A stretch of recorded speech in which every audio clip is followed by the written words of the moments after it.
Bonjour, je suis Odile Ake, étudiante en technologie éducative à l'Université Laval. Cette semaine, je vous propose une capsule qui porte sur l'équilibre alimentaire. Il s'agit d'une leçon de diététique. Les objectifs de la capsule sont les suivants. À la fin de cette présentation, vous serez en mesure de classer les groupes d'aliments selon leur fréquence de consommation, de décrire la composition d'un repas équilibré et d'identifier les principales maladies liées à une alimentation déséquilibrée. Nous allons commencer par définir ce qu'est une alimentation équilibrée. Une alimentation équilibrée est une alimentation qui apporte en quantité et en qualité suffisante tous les nutriments nécessaires au bon fonctionnement de l'organisme. L'alimentation est donc un déterminant essentiel de la santé. Retenez qu'il existe 7 principaux groupes d'aliments classés sous la forme d'une pyramide, d'où l'appellation des pyramides alimentaires. La disposition des différents groupes d'aliments est fonction de leur fréquence de consommation.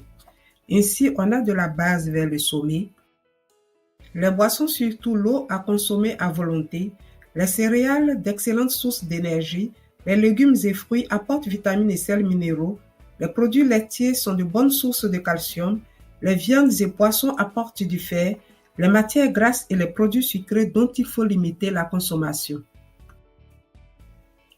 À présent, parlons de la composition d'un repas équilibré.